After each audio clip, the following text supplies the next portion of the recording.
Magandang araw po, welcome po sa aking channel, Love9 TV. Patalasasan po, meron po ba kayong mga properties na napapabayaan or non-performing assets? Plan nyo ibenta, pero wala kayong oras sa pagbenta nito. Kung ito'y pagkakatiwala nyo po sa amin, tawag lang po kayo sa aking numero, usap po tayo, gawin ko po ng video for free. Yes, libre po, wala po kayong babayaran. Tutulungan pa namin kayong mabenta ang inyong property. Kami na po bala sa marketing, sa boosting or paid ads. Even sa tripping, hindi na po kayo mapapagod sa pag-entertain ng mga buyers. Kami na po bala sa lahat. Tawag lang po kayo. Nandito po tayo ngayon sa Imus, Cavite kung saan meron po tayong bagong video presentation. Isang residential property sa loob ng isang exclusive subdivision. Safe na safe po kayo dito, gawa ng meron pong 24-hour security. Meron din pong mga amenities kaya ng clubhouse, swimming pool, parks and playgrounds, basketball court, at marami pa pong iba. Kung sakali man na may okasyon kayo, pwede pong ganapin dito. Tunghayan niyo po itong napagandang clubhouse at ito'y well-maintained. Balik na po tayo sa property binibenta. Ito po yung side view at back view ng property ni Madam at Sir. Kung saan meron po itong perimeter fence at yan po, tunghayan nyo po itong mga magiging kapitbahay. Napakaaliwalas po, napakalinis, tahimik ang lugar, sariwang hangin at sa klima po, banayad lang, hindi naman siya ganun kainit at hindi naman ganun kalamig. Ito pong bahay ay halos bago pa, kaya wala po kayong ipapagawa dito. Ito po'y modern split type design. May lot area na 150 square meters at may floor area na 160 square meters. More or less. Sa first floor po ay mayroong porch, living area, dining area, kitchen, common toilet and bath, 2-car garage, stock room, laundry or service area, at may lanay. Sa second floor naman po ay may 3 bedrooms, 1 family area, toilet and bath, at may terrace. Ito pong ceiling sa labas ay spandrel ang ginamit at stainless ang gutter. Lahat pong door jamb o amba ay bakal na po. Meron din po itong built-in na glass window at sliding door. Then double level po ang kitchen nook. Ito po yung covered carport o garahe na kung saan ito yung naka-tile flooring at dito naman po ay meron pong setback. Sa taas po nito ay meron pong terrace. Paikot po ang setback. Kaya there's a lot of rooms for improvement kung sakaling ma-acquire nyo ito. Ito po ulit yung garahe. Then dito po yung stairs papunta sa main door. At dito naman po ay may setback din. Hanggang sa dulo yan, paikot. Then naka-concrete fence. Ito po yung side view ng bahay. At iikot po tayo para ma-check yung service area. Ito po yung open lanai. Then yan po yung sliding glass door. At dito naman po ay malaki pang espasyo. May mga dog cage po sila, which is tatanggalin yan once na ma-acquire nyo ito. Then dito naman po yung natanaw nyo kanina at sa dulo yung garahe. Yan po yung side view. Tunghayan nyo po. Pulido po ang pagkagawa. Ito po'y owner's built kaya hindi po tinipid. Siyempre may follow-up question, ba't binibenta o reason for selling? Meron lang pong pagbabago sa kanilang plano. Kaya i-let go nila ang kanilang dream house. So ito na po yung stairs na kung saan may malit na terrace. Then high ceiling po ito. So mula po dito sa baba, elevated po itong bahay. Then yan po yung corner glass at ito po yung main door. Yan po yung harapan ng bahay na kung saan pwede nyo pong gamitin. Basta wag lang yung concrete structure. Kung marami kayong sasakyan, pwede pong magpark doon.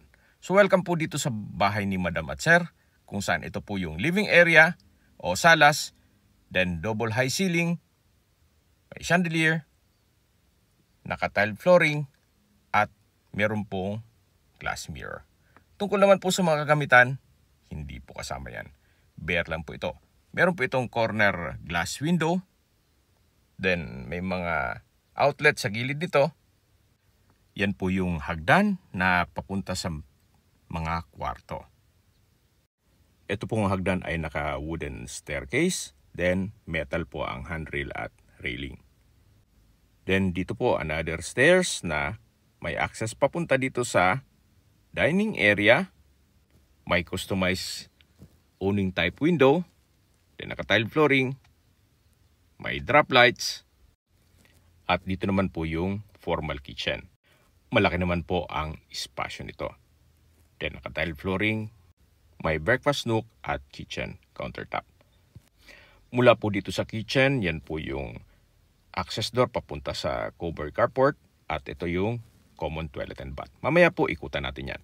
Ito po yung formal kitchen.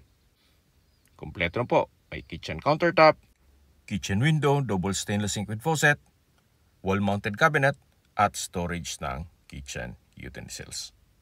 Mula po dito sa formal kitchen, check na natin itong common toilet and bath. Kung saan ito'y naka-tile bathroom wall, may bathroom countertop, hand basin, vanity mirror, overhead shower, exhaust fan, high ceiling na rin po dito, at meron din pong water closet with bidet. Labas po tayo. So mula po dito, yan po yung tinutukoy ko na access door papunta dito sa garahe. At sa dulo po yung main gate. Then dito naman po ay yung storage room. Na kung saan napakalaki pa po ng espasyo dito para paglagyan ng inyong mga kagamitan. Naka-tile flooring na rin po ito at meron din pong ilaw. Hanggang sa dulo po yan. Labas na po tayo. So yan po yung storage room. At mula po naman dito, pabalik po tayo sa loob para check natin ibang parte nitong bahay. Yan po yung access door at ito po yung common toilet and bath na kung saan na-present ko na sa inyo kanina. At ito po yung formal kitchen. Dito naman po yung dining area. Then yan po yung sliding glass door na papunta sa open lanai. Actually, dumanat po tayo dito kanina. Ito pong concrete fence ay paikot na yan.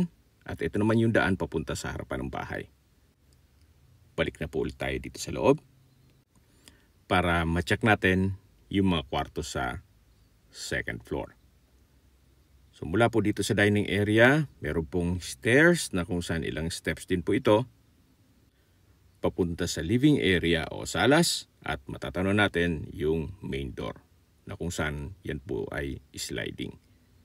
Then another stairs na papunta naman dito sa second floor. Samahan niyo po ako, akyat po tayo. Ito naman yung hallway na papunta sa mga kwarto. Check po natin itong first bedroom. Sa spasyo, sakto lang. Hindi naman siya ganun kalit at hindi naman ganun kalaki. Meron pong customized awning windows. Then meron pong access door papunta sa terrace.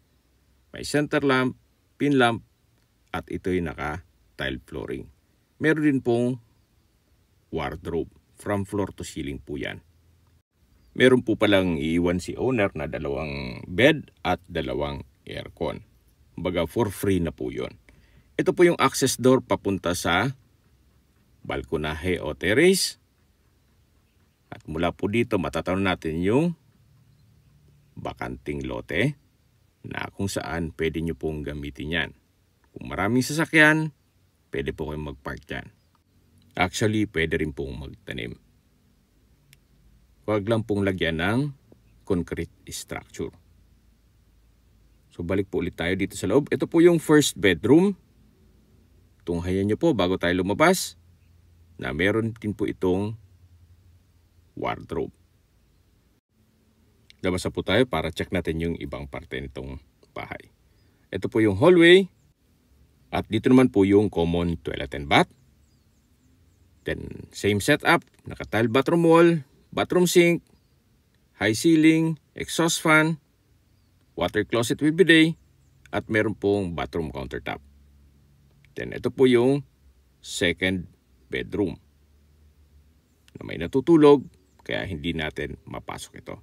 Ito po yung third bedroom. Sa spasyo, sakto lang. Hindi naman siya ganun kaliit at hindi naman ganun kalaki. Naka-tile flooring, high ceiling, maayos ang pintura ng ceiling at wall at meron pong sliding glass window. Libre na po ang aircon. So mula po dito, matatanaw naman natin yung likod ng bahay at ibang kapitbahay. Tunghayan niyo po ulit itong last bedroom at lalabas na po tayo para check natin yung family area. Ito pong family area pansamantalang ginamit muna as tulugan ni Sir na kung saan malaki naman ang espasyo nito. Actually, kung talagang malaking pamilya kayo, pwede po itong isara, itong open below at gawing another bedroom. Gawa ng malaki naman po ang espasyo nito. So ito po yung open below na pwede pong lagyan ng glass wall para kita pa rin yung living area at yung main door. Yan po yung hagdan kung saan dyan tayo pumanik kanina. Then meron pong glass walls, then corner window, may chandelier. So dito po sa kabilang kwarto na kung saan kanina sarado, ngayon ay available na po.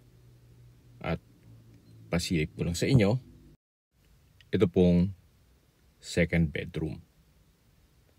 So sa spasyo, sakto lang. Hindi naman siya ganun kaliit at hindi naman ganun kalaki. Then meron pong roof type bed. Then may sariling sliding glass window. At dito naman po yung hagdan. Then matatanaw natin yung living area o salas. At bababa po tayo para ikutin natin ibang parte nitong bahay. Habang naglilibot po tayo at pinagmamasdan niyo po ito, pag-usapan na natin ang distance, location, at travel time. Ito pong subdivision ay along Aguinaldo Highway at malapit po sa mga business establishments. Kaya accessible po sa lahat. Mula po sa SM Hypermarket at City of Imus Doctors Hospital, ang distance is 1.2 kilometers at ang travel time is 5 minutes. Yan po yung lagi kong binabanggit sa aking video na dapat niyo i-consider sa paghanap ng property, yung meron pong malapit na hospital. Hindi ko naman po sinasabing sakitin kayo, yan naman po ay for emergency purpose lang naman.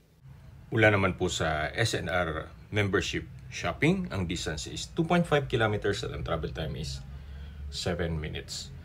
Mula naman po sa Robinsons Imus, ang distance is 2.7 kilometers at ang travel time is 8 minutes. Mula naman po sa Kabsu Imus Campus, ang distance is 4.7 kilometers at ang travel time is 14 minutes. Mula naman po sa De La Salle, Dasmariñas Campus, ang distance is 10.8 kilometers at ang travel time is 28 minutes. Mula naman po sa Manila o sa airport, ang distance is 20.1 kilometers at ang travel time is 43 minutes. Sa presyo na po tayo, binibenta po ito ni owner sa halagang 9 million pesos. Kung may mga katanungan po kayo, tawag lang po kayo sa aking numero. At sa mga kababayan man natin na sa ibang bansa, meron po akong Telegram, sa mga iPhone user man may iMessage. Meron din pong Imo, Skype, Viber at WhatsApp. Same number lang po, 0917-316-3399. Sa mga nagtatanong naman po ng aming Facebook, meron po aming Facebook page na Nov9TV at Facebook Real Video. Meron din pong TikTok at Instagram. May ibang YouTube channel po kami, the Nov9TV channel, Nov9TV Listings, Nov9TV On The Spot, Nov9TV Updates, at Nov9TV House Rental. Sana po naibigyan nyo ang video presentation. Paki-like and subscribe na lang po sa aking channel para ma-update din po kayo sa aking future listings. Kung sakali po hanap nyo yung mas malaking sukat ng lupa, meron din po kami ibang listings na pwede nyong pagpilian. Huwag po kayong mag-atubiling tumawag sa amin. Then, let us know your budget para malaman namin kung anong property pwede naming ilog sa inyo. Sa lahat pong viewers, subscriber at nagtiwala po sa amin, salamat po sa suporta. Ingat po kayo lagi at yung pamilya. Maraming salamat po.